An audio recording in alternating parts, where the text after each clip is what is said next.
మనం ఈ వారం రోజుల్లో మనం ఏదైతే 20 నుంచి 26వ తారీఖు వరకు ప్రజల్లోకి వెళ్తున్నామో ఒక్కొక్క రోజు ఒక్కొక్క కార్యక్రమం తీసుకోవడం జరుగుతుంది. మరి మొదటి రోజులో ఏదైతే మెగా డిఎస్సి కింద 16,437 పోస్టులు మనం పెట్టామో దాన్ని ఇంటింటికి ప్రచారం చేయాల్సినటువంటి అవసరం ఉందని చెప్పి ఈ సందర్భంగా తెలియజేస్తున్నాం. అలాగే రెండో రోజుకి వచ్చేసరికి మనం సుమారు 65,18,000 మందికి పెన్షన్ ఇస్తున్నాం 1వ తారీఖు కల్లా.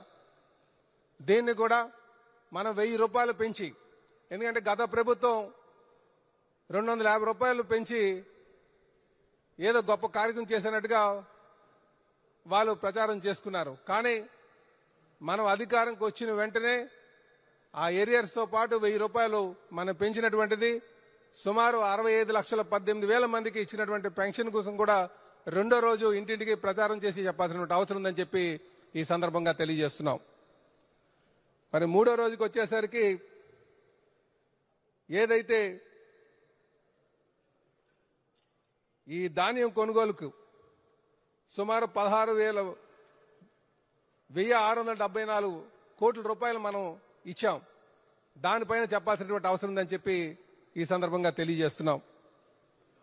నాలుగో రోజుకి వచ్చేసరికి ప్రజలు ఎంతగా ఎదురు చూస్తున్నటువంటి అన్నా క్యాంటీన్ దాన్ని మనం ప్రారంభించుకున్నాం. మళ్ళీ రేపటికి ఇంకో మరికొన్ని అన్నా క్యాంటీన్లు ప్రారంభించుకోబోతున్నాం. దానిపైన ప్రజలందరికీ కూడా తెలియజేయాల్సినటువంటి అవసరం ఉందని చెప్పి మరి ఈ సందర్భంగా తెలియజేస్తున్నాం. ఐదో రోజు వచ్చేసరికి ల్యాండ్ టైటిలింగ్ మీద ఏదైతే మనం గెలిచిన వెంటనే ల్యాండ్ టైటిలింగ్ యాక్ట్ను రద్దుపరుస్తామని చెప్పామో దాని మాట ప్రకారంగా అది రద్దుపరిచాం. దాన్ని కూడా ప్రజల్లోకి తీసుకెళ్లాల్సినటువంటి అవసరం ఉందని చెప్పి ఇది మనం ఐదో రోజు తీసుకోవాల్సినటువంటి కార్యక్రమం అని చెప్పి తెలియజేస్తున్నాం.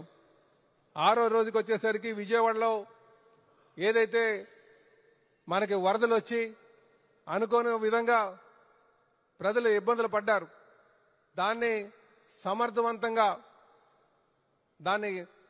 ఆ విపత్తు నుంచి ప్రజలను కాపాడి వాళ్ళని మనం ముందుకెళ్ళాం. దాన్ని ఆరో రోజు ప్రజలకి వివరించాల్సినటువంటి అవసరం ఉందని చెప్పి ఈ సందర్భంగా తెలియజేస్తున్నాం.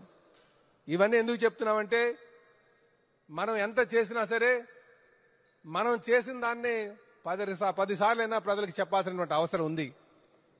లేకపోతే ఫేక్ ముఖ్యమంత్రి, గత ముఖ్యమంత్రి